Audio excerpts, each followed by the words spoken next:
할렐루야, 사랑합니다. 2021년 6월 16일 수요사경회, 뉴시티 강교회 수요사경회를 시작하려고 합니다. 오늘도 10번째 문답을 가지고 우리 지난 시간에 이어서 인간에 대한 부분들 하려고 하는데요. 특히 이제 죄에 대해서 다루고 이야기하는 부분들에 바로 앞서서 그 죄와 그 인간론은 원래 그 인죄론이라고 해서 죄까지를 다 다루거든요. 그래서 그 죄에 대한 부분들을 깊숙이 들어가기 전에 인간에 대해서 알 수 있는 부분, 그리고 죄에 대한 연계성 있는 부분들까지 오늘 함께 이야기를 나누려고 합니다. 지난 시간에 했던 거 잠깐 복습을 해볼까요? 하나님이 사람을 어떻게 지으셨습니까? 할 때 하나님이 사람을 남녀로 지으시되 자기의 형상대로 지식과 공의와 거룩함에 있게 하사 모든 생물을 지배하게 하셨다고 성경은 이야기를 했습니다. 그 중에서 사람이라고 하는 부분, 사람이라고 하는 부분들에 대해서 우리가 얘기했었죠. 사람을 이해할 때 영, 혼, 육 이렇게 세 가지로 나눌 것이 아니라 사람을 영혼과 육체 이렇게 두 개로 나누어서 생각하는 것이 전인적인 사람을 이해하는 올바른 입장이라고 이야기했었습니다. 영, 혼, 육으로 세 개로 나누는 것은 의도를 가지고 있었죠. 혼적 기능, 그러니까 거기에 자유의지란 부분이 남아 있어서 우리가 뭔가 우리의 생각으로 그리고 우리의 믿음의 행동으로서 하나님을 선택할 수 있는 여지가 있는 것처럼 설명하는 것이 자유의지에 대한 부분이었었죠.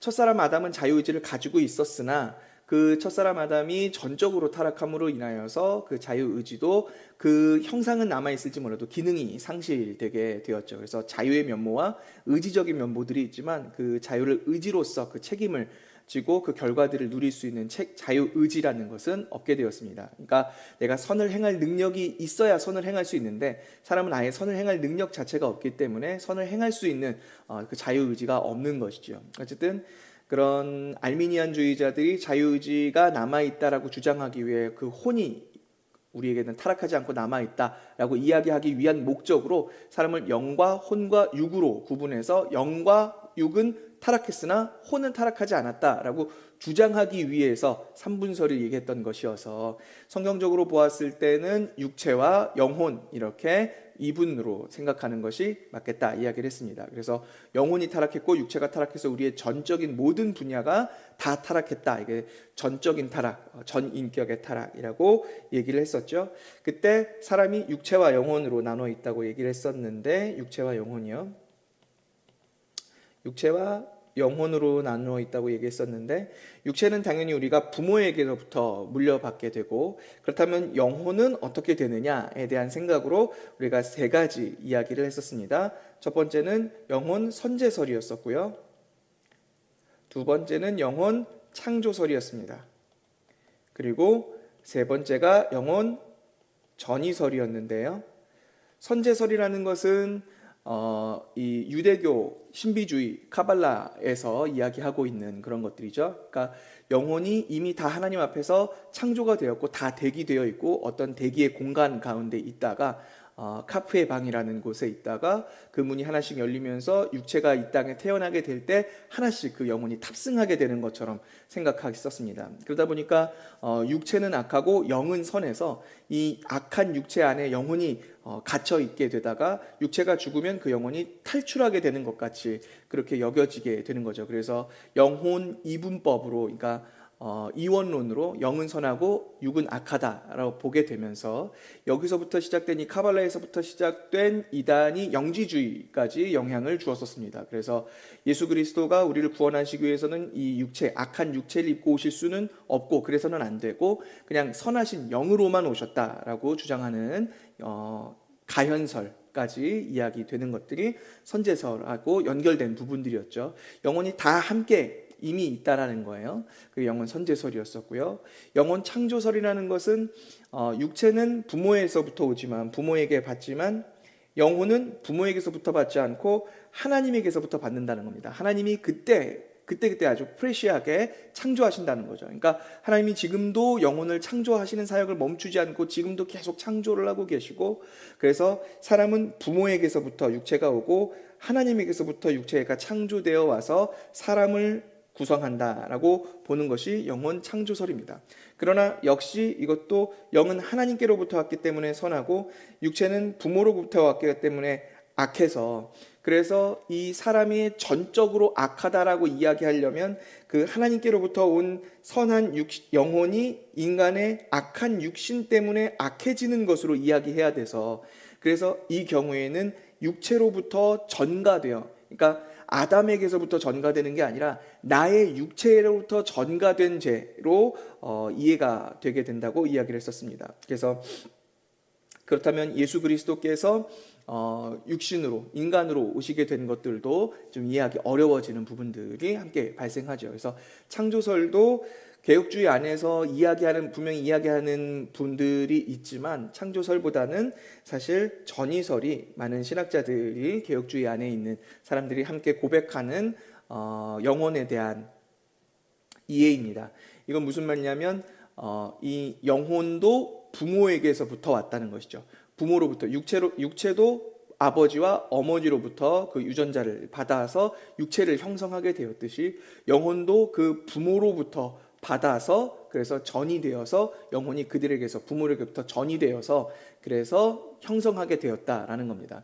여기서 육체는 유전되었고 영혼은 전이 되었다라고 표현을 하거든요. 그래서 육체는 유전되고 영혼은 전이 되어서 그 전인적인 모든 것들이 다 부모로부터 형성되었다, 부모로부터 물려받았다라고 볼 수 있습니다. 그래서 전인격, 그 전인이 부모로부터 물려받고 부모로부터 형성되게서 오게 된 그런 것을 보통생육법이라고 했었습니다. 보통생육법이요. 이게 나중에 다시 나오는 단어인데요. 보통생육법이라는 단어를 써서 이야기를 합니다.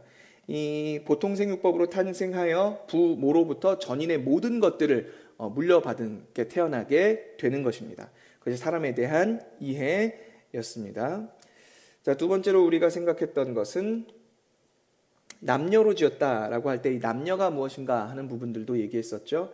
남녀로 지으셨다 할 때 남녀에 해당하는 것은 하나님에게 형상이 있어서 하나님이 남자 하나님, 여자 하나님이 있는 것은 아니죠. 하나님의 그런 성별이 나눠져 있는 것은 아니었습니다. 그런데도 불구하고 사람을 남자와 여자로 나눠서 창조하셨다라는 것은 하나님의 어떠한 분이신지, 하나님의 성품, 하나님의 속성을 보이기 위해서였다고 했습니다. 그것은 바로 사랑이죠. 그래서 남자와 여자의 그 사랑의 모습을 통해서 하나님의 어떠한 분이신지가 보여지고 계시가 되는 것이죠. 그래서 사람을 하나님의 형상이라고 부르는 겁니다. 그러니까 하나님의 형상으로 창조된 사람은 처음부터 공동체적인 거예요. 공동체적입니다. 그러니까 사람 홀로 하나님의 형상을 보여주기는 어렵죠. 왜냐하면 사랑이라는 것을 혼자 할 수 있는 것이 아니니까. 하나님도 이 사랑을 삼위일체로 하시잖아요. 그 페리코레시스, 삼위 안에 그 위격적 관계 안에서 서로가 서로와 함께 하시며 사랑하시는 그 관계. 그래서 삼위일체에서 가장 핵심이 되는 성품이 바로 사랑 아닙니까?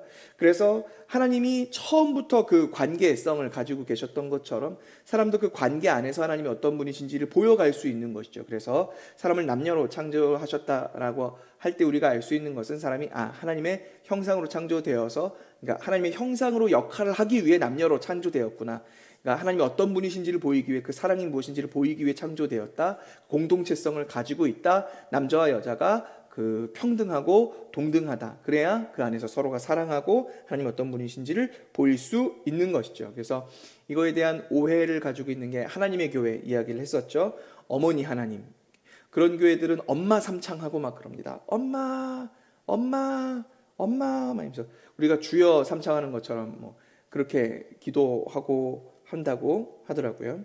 그래서 우리가 지난 시간에 그래서 이런 부분들, 하나님의 성품과 영혼 전이설 뭐 이런 부분들에 대해서 이야기를 했었어요. 그리고 다른 부분들도 어느 정도 설명을 하기는 했는데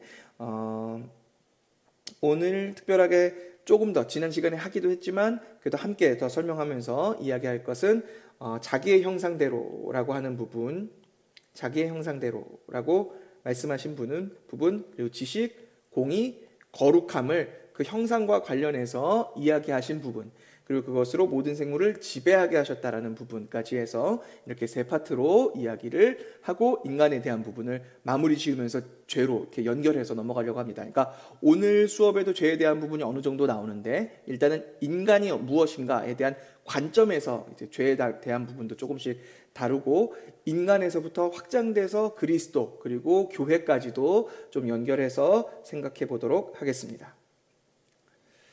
자, 그러면 오늘 내용 자기의 형상대로라고 이야기하신 부분 함께 좀 얘기를 할게요. 이것은 여기서 말하는 자기가 하나님이시니까 하나님의 형상으로 사람을 창조했다는 것이죠. 하나님의 형상으로 창조했어요. 우리가 지난 시간에도 앞에서도 계속 얘기했던 거여서 간단하게 얘기하자면 사람을 하나님의 형상이 있어서 그 형상을 본떠서 사람을 만든 것이 아니라 하나님에겐 형상이 없는데 하나님이 보이지 않는 그 하나님이 보이는 하나님으로서의 그 계시자로서 역할로서 만드신 것이 사람이어서 사람을 보면 보이지 않는 하나님이 보일 수 있도록 하는 역할로 창조됐다고 했습니다. 그래서 이것을 사람을 하나님의 형상이라고 불렀죠. 예를 들면 바람이 부는 것을 눈으로 볼 수 있나요? 없나요? 바람이 부는 것을 눈으로 볼 수는 없죠. 그러나 창밖을 봤을 때 이 나뭇가지가 바람에 막 흔들리는 것을 보면 바깥에 바람이 불고 있구나 하고 우리가 볼 수 있잖아요. 마치 그것과 같이 사람이 행동하고 살고 또 행하는 모든 것들을 통해서 하나님이 어떤 분이신지를 보여줄 수 있는 역할을 하는 것이 사람이 창조된 목적이기 때문에 그래서 사람을 하나님의 형상이라고 이야기한다고 했었습니다. 그러니까 하나님께서 사람을 창조하신 목적 자체가 하나님의 형상인 거예요. 다시요. 하나님의 형상은 사람의 창조의 목적입니다. 사람이 존재하는 이유와 목적은 하나님이 어떤 분이신지를 보이는 거예요. 그래서 우리가 소요리문답 1번에서 이야기했었죠. 사람의 제일 되는 목적이 무엇인가? 기억나시죠? 하나님을 영화롭게 하고 영원토록 그를 즐거워하는 것이다 라고 얘기할 때 하나님을 영화롭게 하나님의 영광이 보이게 하는 것이죠. 그래서 하나님이 어떤 분이신지를 보여주는 것 그리고 그분으로 영원히 즐거워하는 것 이게 소요리문답 1번이었잖아요. 그때 하나님의 형상에 대해서 충분히 우리가 얘기했었기 때문에 그래서 이거 지금 이 정도 복습하는 것으로 충분히 다 이해하실 거라고 생각합니다. 이때 사람의 모습을 보면 하나님이 보일 수 있도록 허락하신 유비하신 것들이 있는데 그것을 공유적 속성이라고 한다고 했었습니다. 이것도 하나님의 성품할 때 얘기했었죠. 공유적 속성이요. 공유적 속성에 뭐가 있었는지 혹시 기억하시나요? 공유적 속성? 하나님의 공유적 속성이 있고 그리고 하나님의 비공유적 속성이 있죠. 공유적 속성이라는 것은 하나님이 우리와 그 속성을 공유하고 계시고 비공유적 속성이라는 것은 우리에겐 주시지 않은 속성 이렇게 생각해서는 안 되죠. 왜냐하면 모든 것들은 사실상 다 우리와는 전혀 다른 질적으로 전혀 다른 속성을 가지고 계셔서 엄밀히 말하면 다 비공유적 속성이라고 할 수 있지만 그 중에 공유적 속성이라고 부르는 것은 무엇 때문이냐면 우리가 하나님의 형상으로서 창조되어서 하나님이 어떠한 분이신지를 보여주기 위해 우리의 어떤 모습을 통해 하나님이 어떤 분이신지 유비해 주시는 즉 성경에서 보이지 않는 하나님을 계시하기 위해 설명하기 위해 설명 곧 계시하기 위해 계시의 목적으로서 설명을 위해 유비로서 사용한 인간의 성품을 가르쳐 공유적 속성이라고 합니다. 그래서 예전에 얘기했었죠. 미지의 것은 기지의 것으로만 설명할 수 있다. 미지의 것, 아직 알지 못하는 것은 기지의 것, 이미 아는 것으로 설명한다. 그래서 예를 들어서 잭프루트 설명하고 망고스틴 얘기하고 했었어요. 우리가 이미 알고 있는 것으로 모르는 것들, 한 번도 보지 못한 것은 우리가 이미 알고 경험하고 있는 것으로 설명해야 되니까. 그래서 하나님이 어떤 분이신지 보이지 않는 하나님, 그 미지의 하나님, 그분을 설명하기 위해 우리가 이미 알고 있는 것으로 하나님을 설명하는 겁니다. 그게 공유적 속성이에요. 우리가 익히 경험하고 있는 것으로 하나님을 설명하는 것. 그게 공유적 속성이고 비공유적 속성은 그렇다면 무엇이냐면 우리에게는 없는 것 속성으로 하나님을 설명하는 것이 비공유적 속성입니다. 그렇다면 우리에게 있는 성품으로 하나님을 설명한다 했을 때 이것은 어떤 것들이 있었냐면 존재, 우리도 존재하고 하나님도 존재하시잖아요. 지혜, 그리고 능력, 그리고 권능, 능력과 같은 거야. 거룩, 그리고 공의, 정의, 그리고 또 인자하심, 선하심, 진실하심, 이런 것들이 존재, 지혜, 능력, 권능, 거룩, 공의, 인자, 선하심, 정의로우심, 진실하심 이런 것들이 우리가 얘기할 수 있는 공유적 속성인 것이죠. 그러나 이 공유적 속성은 실제로는 다 비공유적 속성이라고 했었죠. 왜냐하면 비공유적 속성에 무엇이 있냐면 무한하시고, 그렇죠? 그리고 무궁하시고 불변하시는 속성. 인간은 무한할 수 없고 인간은 무궁할 수 없고 인간은 불변할 수 없죠. 이것은 무엇에 대한 초월인데, 하나님의 초월성이 강조된 것인데, 무엇에 대한 초월이냐면 무한은 공간에 대한 초월이고요, 무궁은 시간에 대한 초월이고요, 불변은 존재에 대한 초월이었습니다. 그래서 하나님은 그 공간이, 그 시간이, 그 존재가 완전히 초월하시는 분이셔서, 그래서 하나님은 존재가 무한하시고 무궁하시고 불변하시고, 지혜가 무한하시고 무궁하시고 불변하시고, 그 공의가 무한하고 무궁하고 불변해서 인간의 공의, 변하고 한계가 있고 그런 시시한 인간의 의로움과는 하나님의 의로움은 완전히 다른 것이죠. 그래서 이렇게 구별해 볼 수 있다고 했었습니다. 그 중에서 하나님의 형상에 해당하는 것은 사실상 공유적 속성에 해당할까요? 비공유적 속성에 해당할까요? 하나님의 형상이라고 할 땐 그것은 비공유적 속성을 얘기하는 걸까요? 공유적 속성을 얘기하는 걸까요? 당연히 공유적 속성이죠. 왠지 아시겠죠? 이게 하나님의 속성과 관련 있는 성품들이란 말입니다. 하나님의 형상.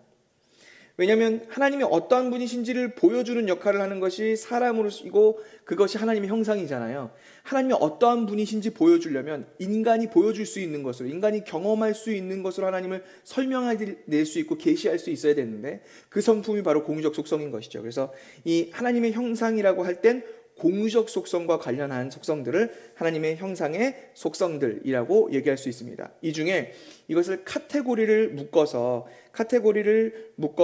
세 가지 카테고리로 묶어낼 수 있습니다. 이것을 구별할 수 있는데, 구별과 관련한 어떤 것들을 감정도 구별되는 거죠. 그러니까 뭐랄까요? 누군가를 사랑하고 누군가를 미워하고 어떤 것에 특별한 마음을 주고 그렇지 않고 구별하는 것들, 이런 구별하는 것과 관련해서 카테고리를 묶는다면 거룩이라는 것은 구별되는 것이죠. 그리고 여기는 안 했는데 사랑, 그리고 질투도 하나님의 속성이잖아요. 공유적 속성, 인간도 있듯이요. 그리고 미워하심, 하나님도 미워하시죠. 뭐를 미워하세요? 죄를 미워하시죠. 하나님이 죄를 미워하심, 그리고 하나님께서 선하심, 그리고 거룩하심, 그리고 질투, 뭐 이런 것들은 카테고리로 묶으면 이런 것들은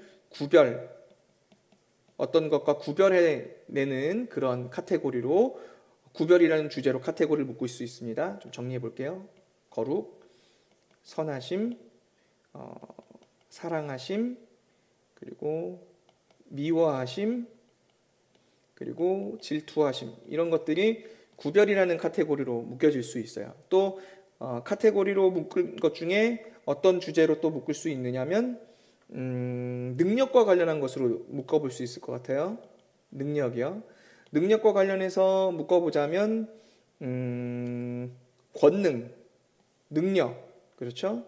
그리고 여기 이쪽에 적지 않았는데 평화.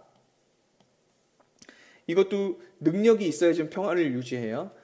군대가 없고 힘이 없으면 침략만 받겠죠. 그러니까 평화는 국방력으로, 힘으로 유지하는 것이거든요.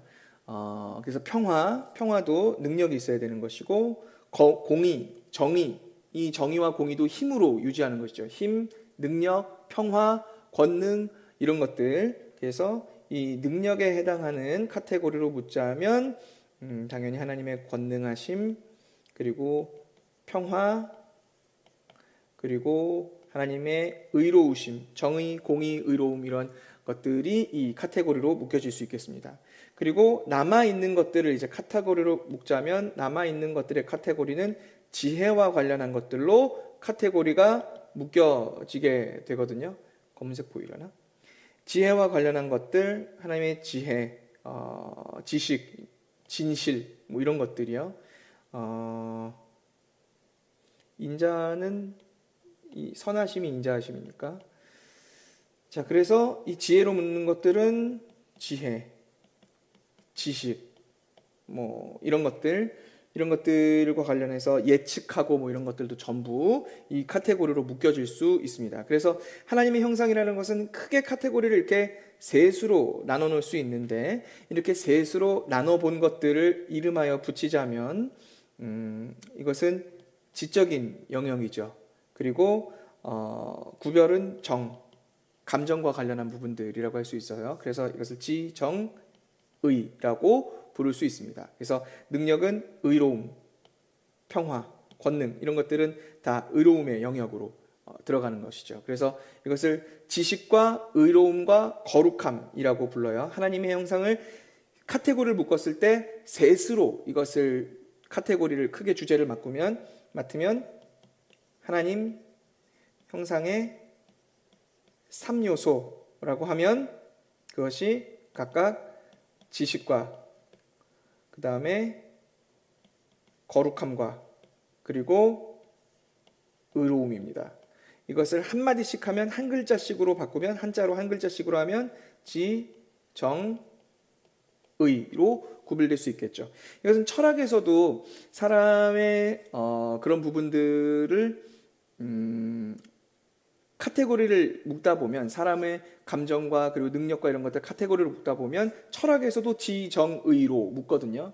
네, 하나님의 형상에서도 그 세 가지 요소를 얘기할 때 카테고리로 묶어 지정의, 지식, 거룩, 의로움으로 이야기합니다. 그러니까 이 하나님 형상의 3요소는 바꿔 얘기하면 뭐냐면, 사람을 보면 하나님이 보여야 되는데 사람의 어떤 면모 때문에 하나님이 보이시냐, 사람의 지식과 관련한 그런 부분들을 볼 때 하나님이 어떤 분이신지를 보일 수 있고, 사람의 그 감정과 그 거룩함과 그런 순결함과 이런 부분들을 볼 때 하나님이 어떤 분이신지를 볼 수가 있고, 사람의 능력과 의로움과 그 의지와 이런 것들을 볼 때 하나님이 어떤 분이신지를 보일 수 있다. 그래서 사람이 하나님의 형상으로서 온전히 기능하기 위해서는 지식과 거룩과 의로움, 이 각각의 분야에서 모두 독보적으로 하나님이 어떤 분이신지를 보여주어야 한다라는 겁니다. 이게 하나님 형상의 3요소입니다. 그래서 이것을 지식, 거룩, 의로움, 지정의라고 이야기할 수 있겠습니다. 이 지정의를 통해서 하나님이 모든 생물을 지배하게 하셨죠. 지배하게 하셨어요.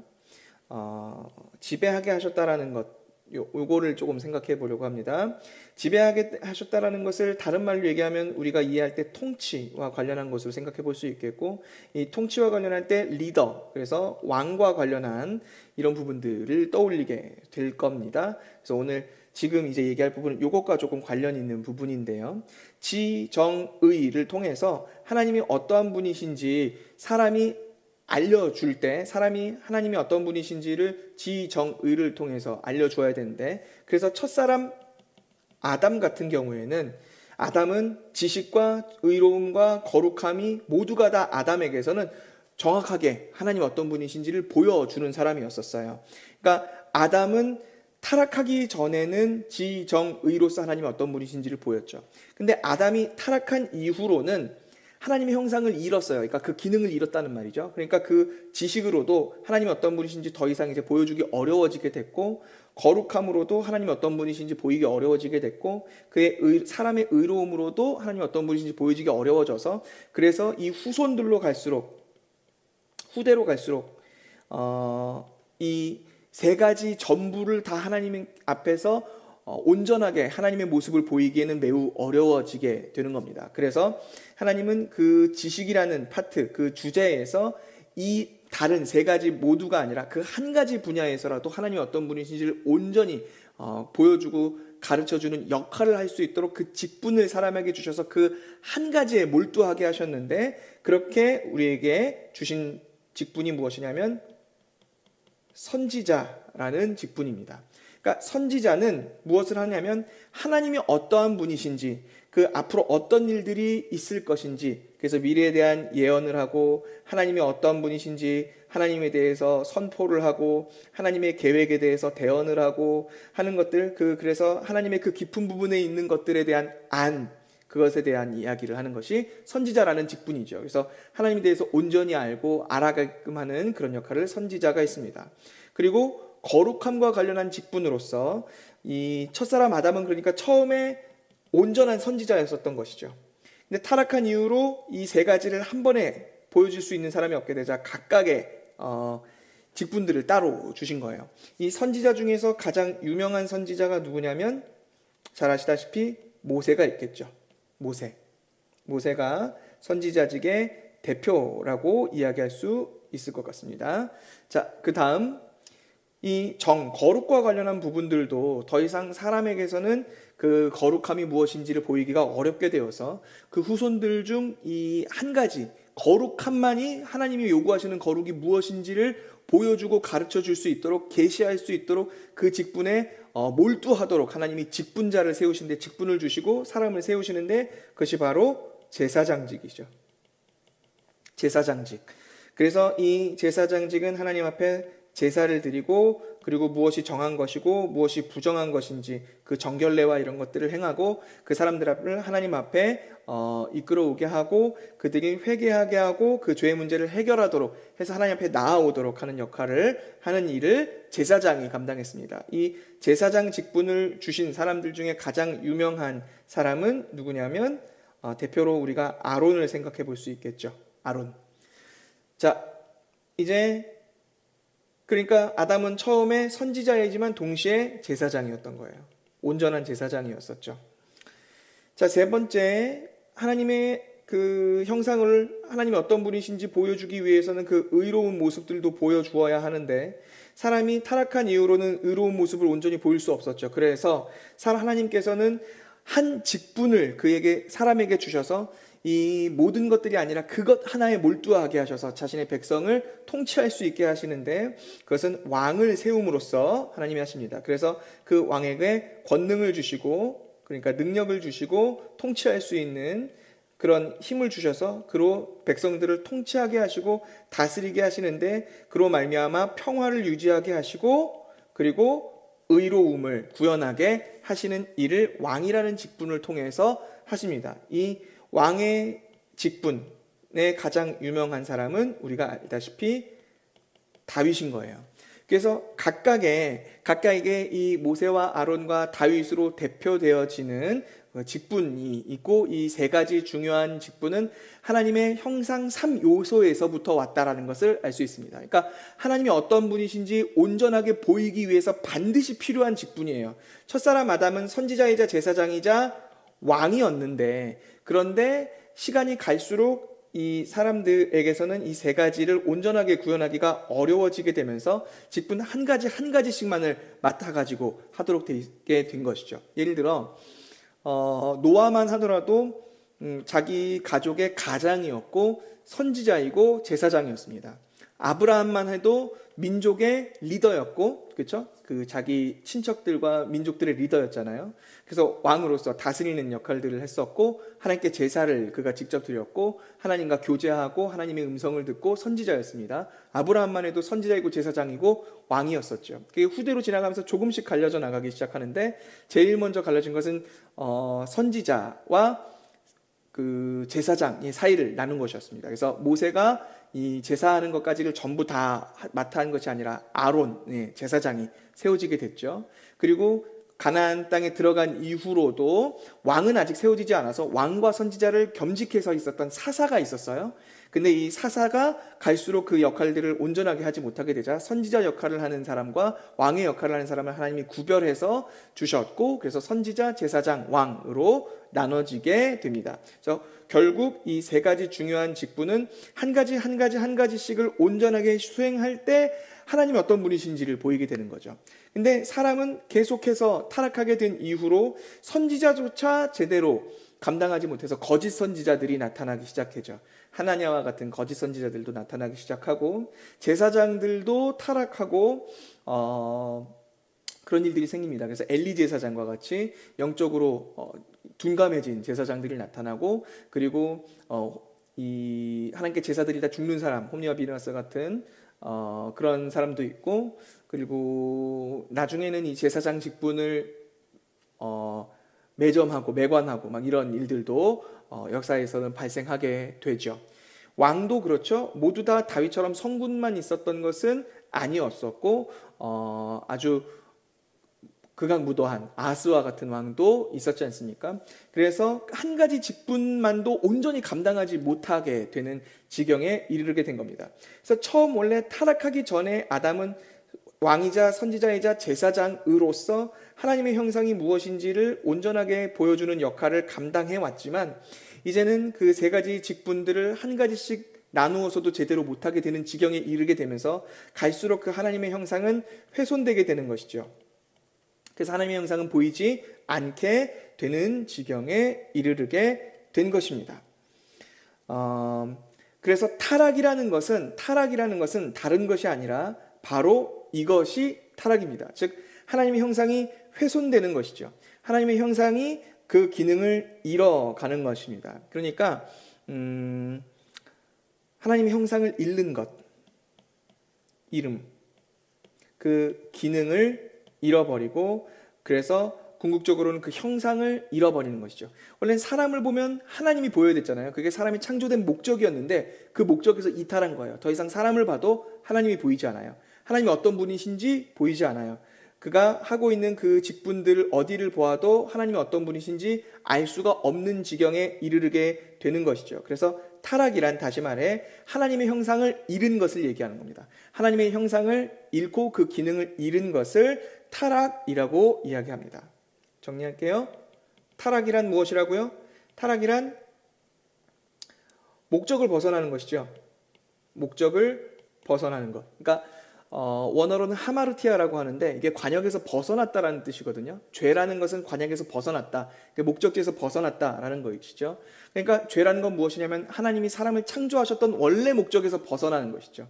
원래 목적이 무엇이었냐면 하나님이 어떤 분이신지를 보여주는 게 원래 목적이었죠. 사람이 하나님이 어떤 분이신지 보여주려면 그가 서로 사랑하는 모습을 통해서 보여줘야 하는데 특히 지식과 거룩과 공의로운 그의 속성들을 통해서 하나님이 어떤 분이신지를 보여주어야 했는데 이 세 가지 중요한 분야에 있어서 주제에 있어서 하나님이 어떤 분이신지 보이지 못하게 되었고 이것을 각자 중요하게 맡고 있는 직분들조차 한 가지조차 제대로 할 수 없는 지경에 이르게 되면서 더 이상 사람을 보아서는 하나님이 어떤 분이신지 볼 수 없게 되면서 그 목적이 상실돼 버린 것이죠. 그래서 타락이라는 것은 하나님의 형상을 잃어버린 것을 타락이라고 하는 겁니다. 그러니까 단순히 나쁜 짓을 하는 것이 아니라 사람을 보면 하나님이 보여야 되는데 더 이상 하나님의 면모가 보이지 않으면 그게 타락인 거예요. 그것이 타락입니다. 그래서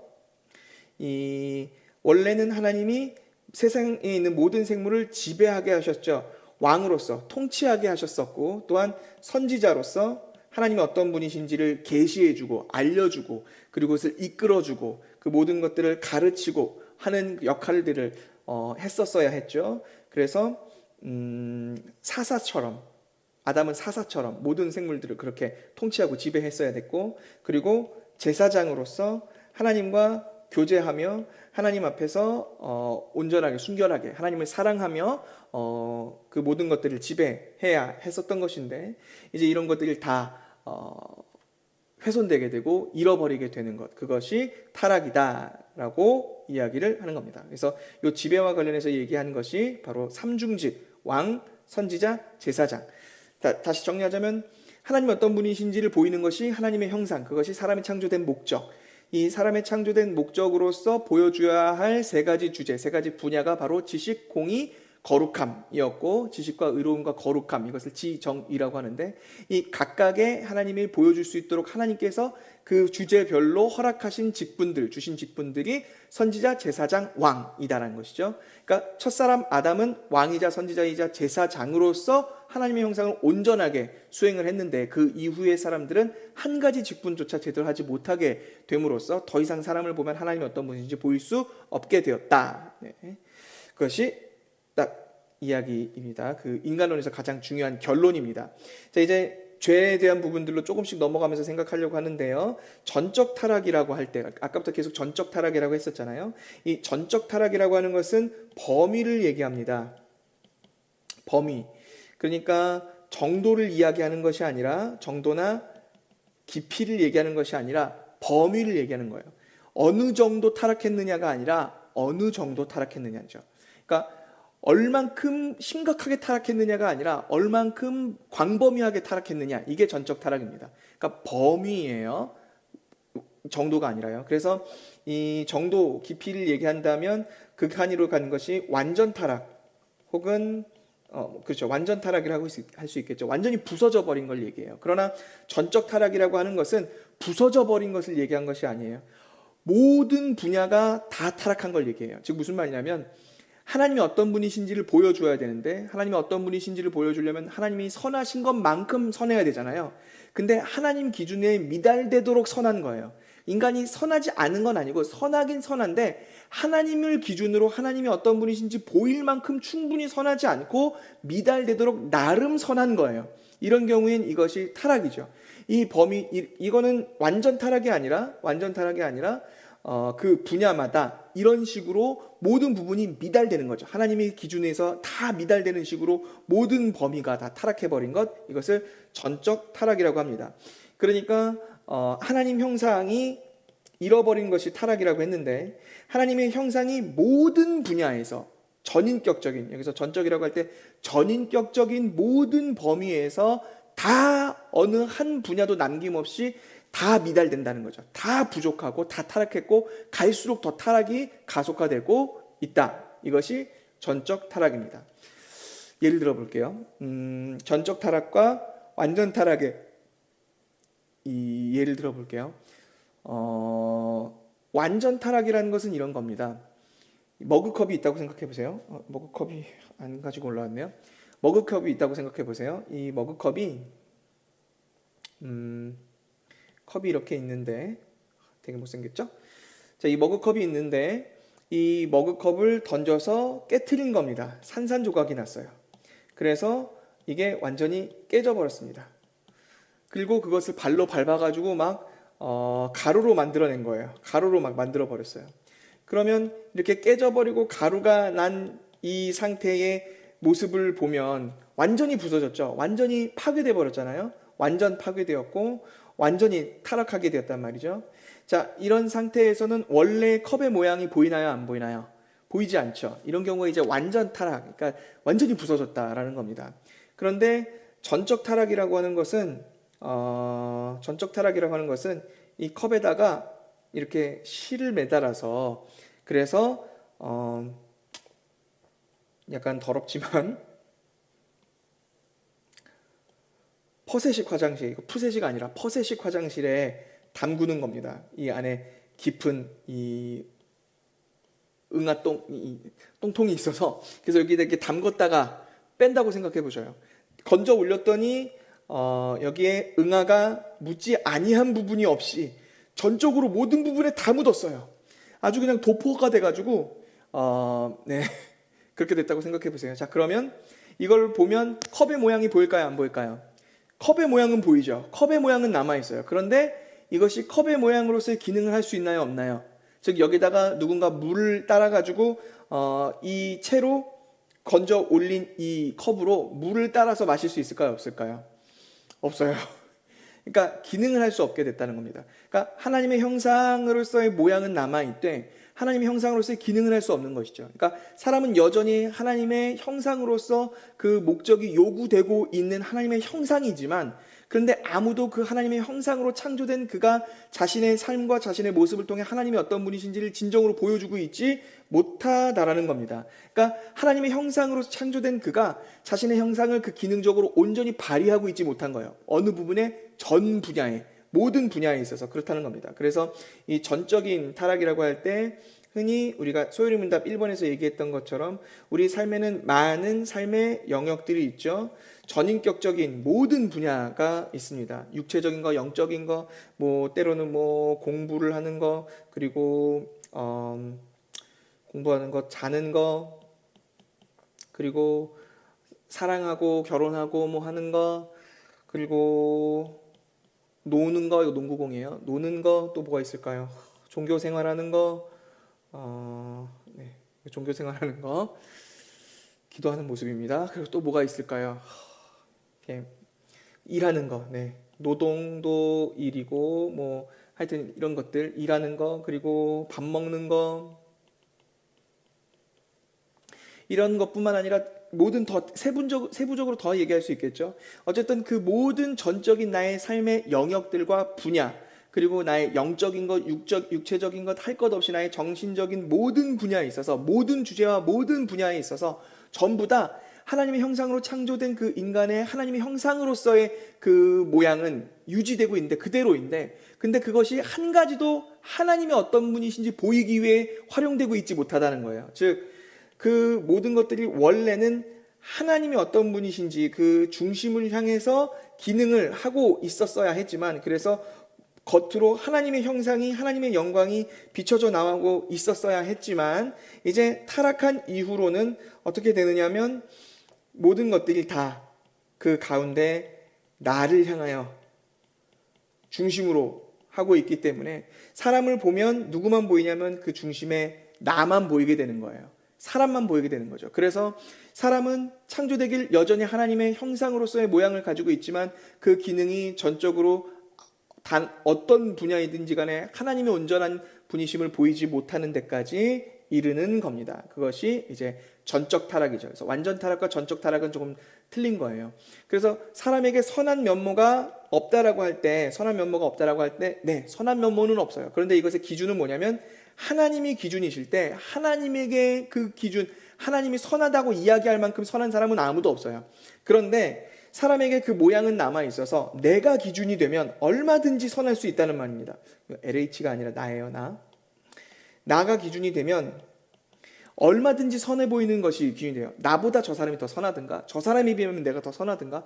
그래서 이 선함은 얼마든지 나올 수 있고 보여질 수 있죠.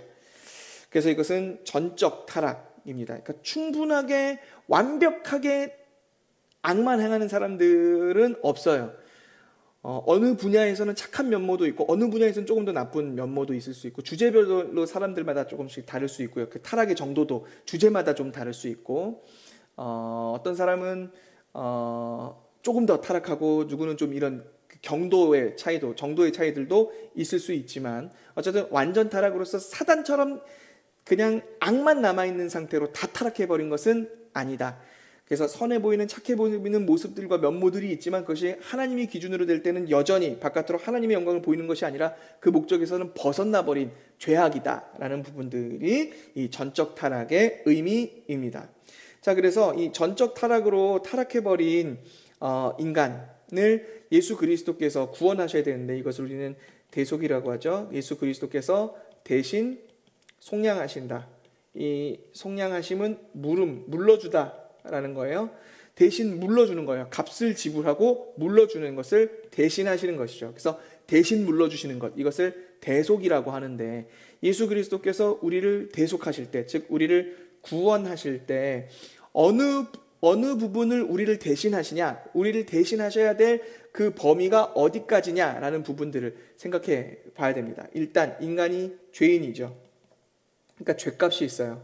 그 죄값으로 말미암아 그 책임인 사망이 있습니다. 그러니까 예수님이 우리를 위해서 지불하셔야 되는 것은 무엇이냐면 이 사망의 값을 먼저 지불하셔야 되죠. 이 사망의 값을 우리를 위해서 대신 지신 것이 있었으니 그것이 바로 십자가에서의 사건이잖아요. 십자가 사건. 이것을 대속이라고 하면서 그 가운데에서도 특별히 피동적 순종이라고 부릅니다. 이거 예전에 한번 설명한 적 있을 거예요. 소유리문답 시간에는 안 했나? 설교 때는 했었는데, 피동적이라는 것은 피동, 당했다라는 것이죠. 뭐냐면 순종당했다는 거예요. 이게 무슨 말이냐? 예수 그리스도가 순종당했냐? 이게 무슨 뜻이냐면 죽임당하신 순종을 얘기합니다. 죽임당하신 순종. 즉 하나님 앞에서 그 사망 권세를 우리 대신 행하시기 위해 죽임당하신 것이죠. 그래서 죽기까지 순종하신 그 순종, 이것을 피동적 순종, 죽임 당하신 순종이라고 이야기합니다. 사망 권세를 대신하셔야 되는 거예요. 그런데 예수 그리스도께서는 이 사망만 대신하시는 것이 아닙니다. 왜냐하면 우리를 대신하신다고 했을 때 우리는 사실 하나님의 형상으로 창조되었잖아요. 그렇죠?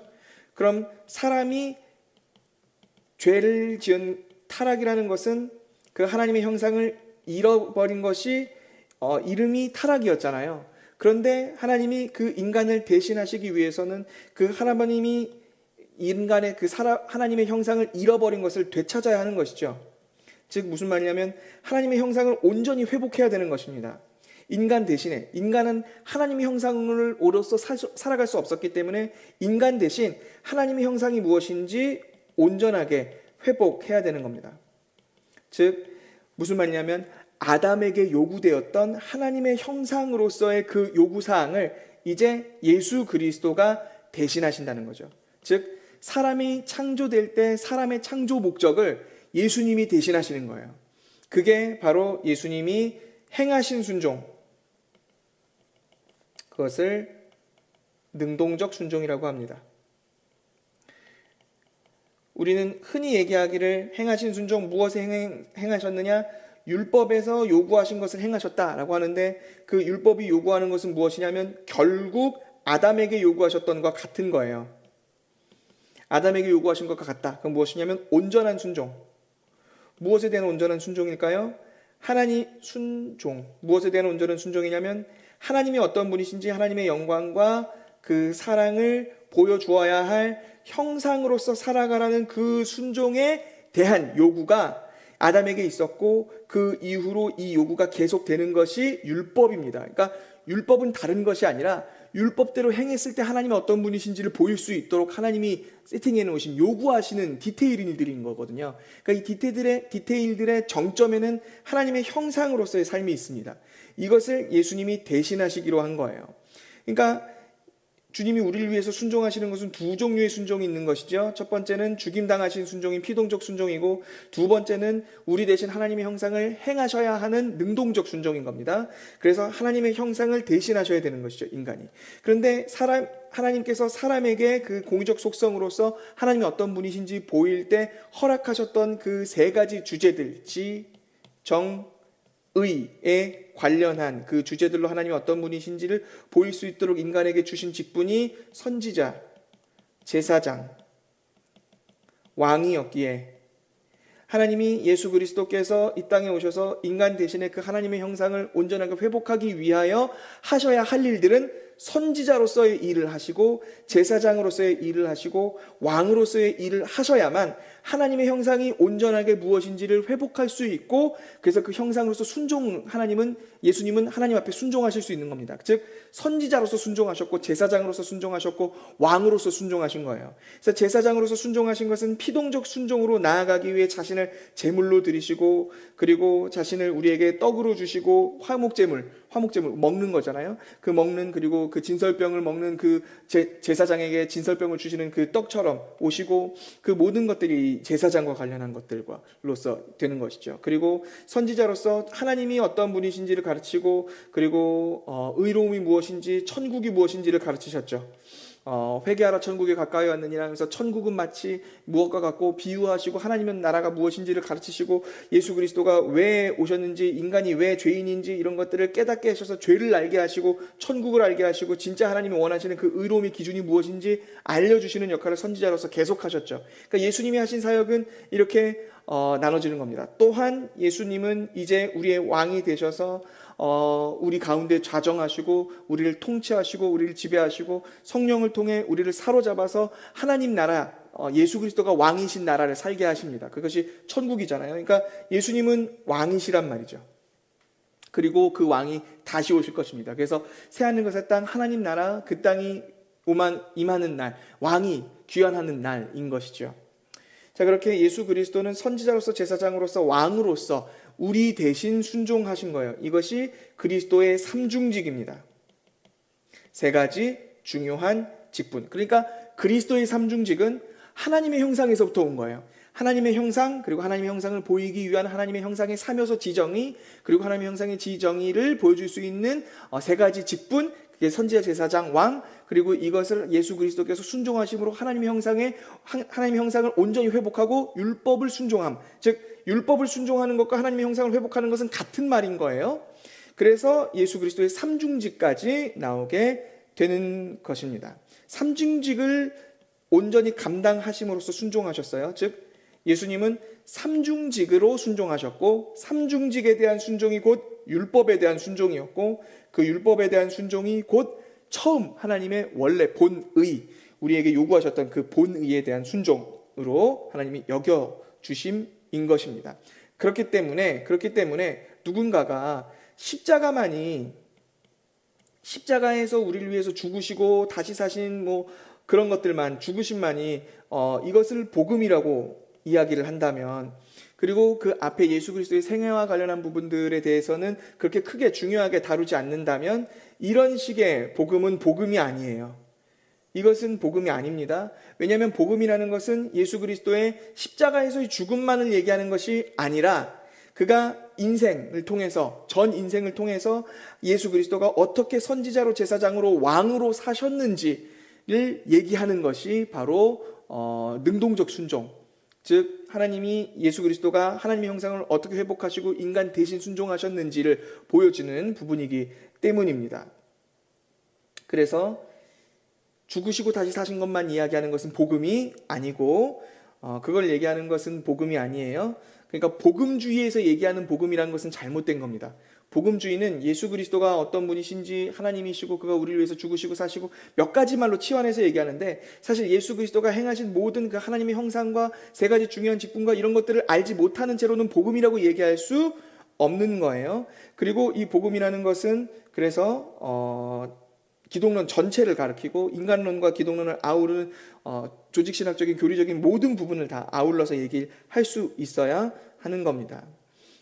십자가만 구원의 전부가 아니라 그의 전 생애가 다 우리의 구원을 위해서 있었던 것이죠. 우리를 구원하시기 위해서 살아오신 거예요. 특히 3년간의 공생의 기간 동안이요, 성령을 통해서 대관식이 거행된 것이라고 보면 되겠습니다. 그때부터 온전한 왕으로서의 이 행차가 시작된 것이죠. 그래서 이 그리스도의 삼중직을 통해 예수 그리스도를 믿는 그리스도인들도 마찬가지로 이 세 가지 중요한 직분과 뗄래야 뗄 수 없는 관계 안에 있는데, 예수 그리스도가 세 가지 중요한 직분을 행하시므로써 하나님 앞에 순종하셨죠. 그리고 이제는 우리에게 성령을 보내셔서, 성령을 우리에게 보내어 주셔서 이 성령을 통해 우리 안에서 일하시잖아요. 우리 안에서 일하신단 말이죠. 성령을 통해서 무슨 일을 하시냐? 바로 그리스도 예수를 닮아가게 하십니다. 예수 그리스도를 닮아감. 이걸 다른 말로 뭐라고 하느냐면 성화라고 하죠.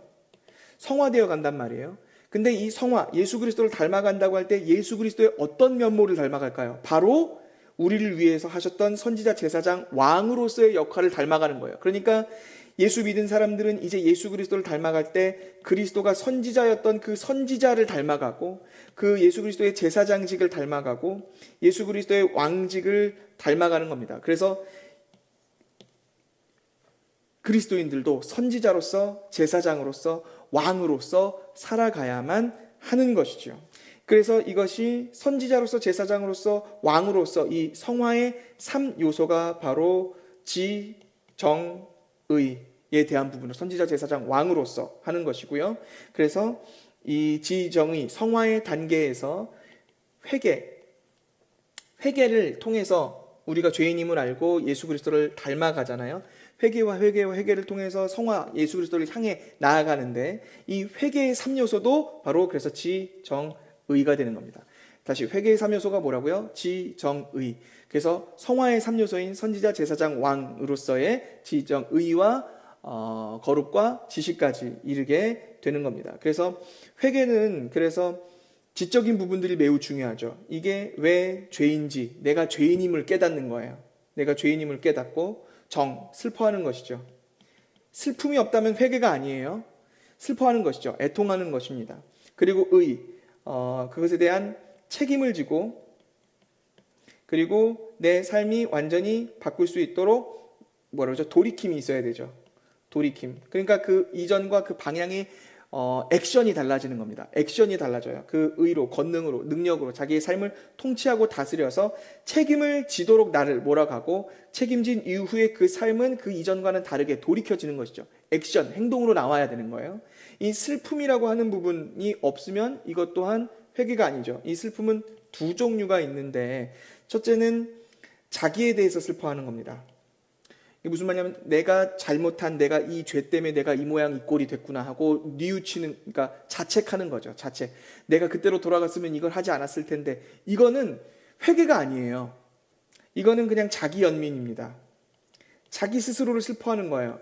즉 내게 미안해하는 거예요. 내가 그 선택을 해서 이 인생을 만들게 된 것에서 스스로에게 미안한 마음이에요. 그런데 여기서 말하는 슬픔이라는 건 스스로에게 미안한 마음을 얘기하는 것이 아니에요. 첫 번째로는 하나님 앞에서, 하나님 나를 사랑하시고 나를 기대하시고 나를 창조하셨던 그 하나님 앞에서 이 죄가 얼마나 큰 것인지 알 때 가슴 찢어지는 애통이 하나님 앞에 하나님께 죄송한 마음. 즉 우리가 무엇인가 크게 잘못했을 때, 어렸을 때 내가 이것으로 부모님을 실망시켜 드릴까 봐 마음에 철렁 내려앉는 게 있잖아요. 그것처럼 하나님을 사랑하기 때문에 하나님으로 말미암아 슬퍼하는 마음이 있고, 내가 범죄한 그 사람들로 말미암아 그 사람들이 아파할 그 마음, 그 사람들의 마음이 나에게 공감이 되어서 그래서 그것으로 슬퍼하는 것이죠. 그래서 오는 미안함이에요. 그러니까 자기에 대한 미안함이 아니라 하나님에 대한 미안함, 그리고 사람들에 대한 미안함이 오는 것이죠. 그런 슬픔이 있어야 됩니다. 만약 이것도 나에 대한 미안함, 내가 그때 그런 결정했던 것에 대한 미안함으로 그친다면 이것은 아까 그림에서 얘기한 것처럼 그저 나에 해당하는 것일 뿐입니다. 여기서 어떤 것도 하나님의 영광은 드러나지 않죠. 그러니까 여기서 말하는 슬픔은 하나님을 향한 슬픔이어야 되는 겁니다.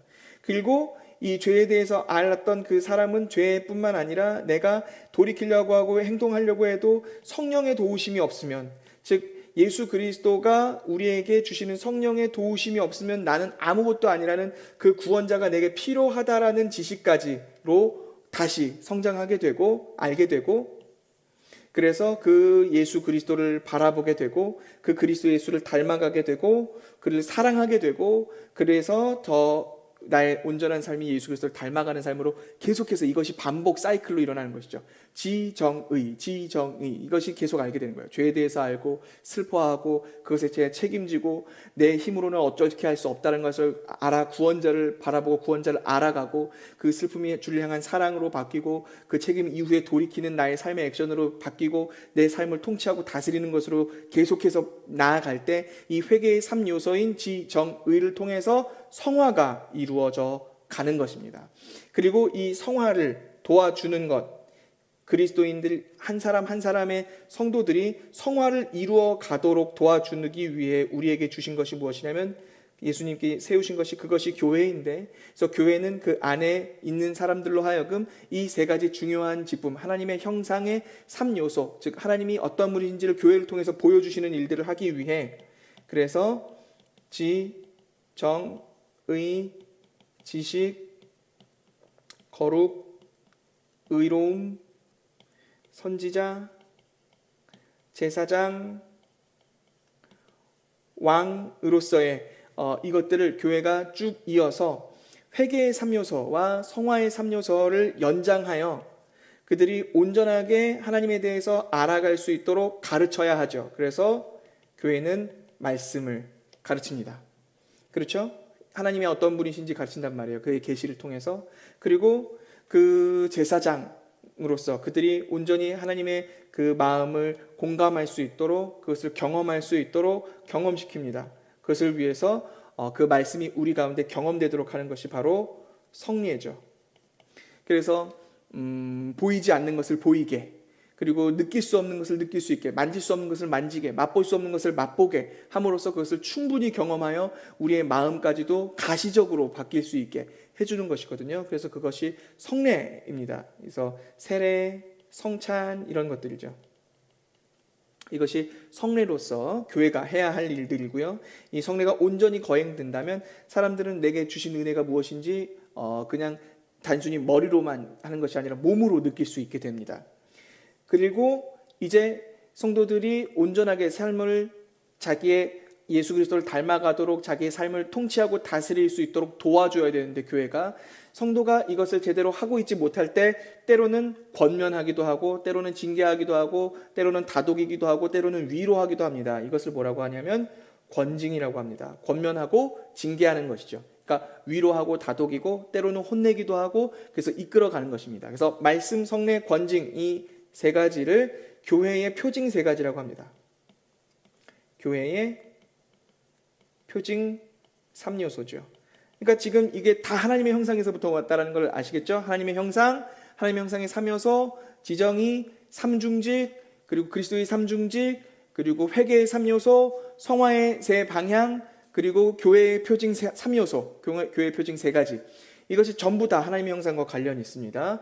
말씀, 성례, 권징 이 3가지가 있어야 참된 교회이고, 이 3가지가 제대로 시행되고 있지 못하면 교회라고 볼 수 없는 것이죠. 그러니까 교회에서 가장 중요하게 생각해야 되는 것은 말씀이고, 그 다음 그와 함께 성례, 그것이 실제적으로 우리에게 경험되어지고 있느냐라고 부분이 매우 중요해요. 근데 안타깝게 지금 코로나로 인해서 성찬과 이런 부분들 잘 시행되고 있지 못하죠. 그리고 모여서 함께 성도들과 교제하고 그 말씀을 나누고 이야기하는 그런 경험되어지는 시간들이 적다 보니까 이것이 교회로서의 부분이 약화되어 가고 있어요. 이것이 빨리 회복되어야 되는 것이 매우 중요합니다. 그리고 또 한 가지는 권징인데요. 이 권징, 권면하고 위로하고 징계하는 것들이 성도의 교제 안에서 자연스럽게 사실 일어나야 되는 것인데 그 가운데서 하지 못할 때는 좀 더 위에, 때로는 목사가, 권위자가 이것을 다독이고 징계하고 해서 가는 겁니다. 이 한국교회가 권징이 현재는 사라졌죠. 권징이 없어요. 그 말은 무슨 말이냐면 한국교회는 건강하지 못하다라는 뜻이 될 수밖에 없어요. 왜냐하면 교회 표징 3요소 예수 그리스도를 닮아가고 예수 그리스도가 교회를 세우신 그 목적을 다하기 위해서 반드시 권징이 필요한 것인데, 이것을 제대로 못하고 있으면 건강한 교회가 될 수 없죠. 한국교회가 권징이 사라져버렸어요. 왜 권징이 사라졌나요? 다른 교회로 도망가 버리면 되니까. 이 교회에서 뭔가 문제를 일으키면 그 관계에서 이것들을 해결하고 해소하고 그 공동체가 그것을 품어안고 해결해 주는 게 아니라 그 사람도 그냥 다른 데로 도망가 버리면 되고, 그 공동체 구성원들도 그 사람을 다른 쪽으로 그냥 밀어내 버리면 되어서, 그래서 교회에서는 권징을 무시와 회피의 방법으로 바꿔버렸죠. 그러나 권징은 반드시 있어야 되는 겁니다. 도망가지 않고 세상 법정으로 가지 않고 교회 안에서, 그 관계 안에서, 사랑 안에서 돼야 되는 것이죠. 권징의 필수 요소는, 권징 얘기만 하고 마치겠습니다. 권징의 필수 요소는 당연히 사랑입니다. 우리가 자녀들을 훈계할 때 기본인 뭐예요? 사랑이잖아요. 사랑이란 말입니다. 그러니까 권징할 때, 성도를 권징할 때 가장 중요한 것은 이 성도를 쫓아내고 혼내는데, 쓰러뜨리는데 목적이 있는 것이 아니라 다시 얻는 데 목적이 있어요. 다시 얻는 데 목적이 있죠. 마태복음을 보면 마태복음에 보면 제자들이 묻죠. 몇 번까지 용서해야 됩니까? 할 때 7번이면 충분합니까? 라고 할 때 70번씩 7번 용서하라고 이야기를 하잖아요.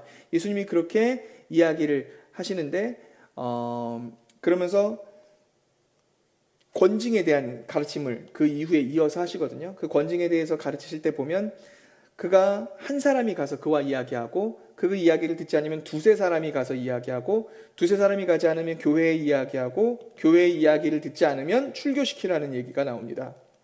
출교도 이 권징의 한 방법이거든요. 예수님이 가르쳐 주신 것이니까요. 그런데 이때 중요한 것은 이 출교라는 것도 결국은 쫓아내는 것에 목적이 있는 것이 아니라 다시 돌아오게 하는 것에 목적이 있는 겁니다. 그렇게 하지 않으면 세리와 죄인들과 같이 여기라고 하면서 출교를 얘기하셨는데, 세리와 죄인들과 같이 여기라 라고 이야기를 하셨어요.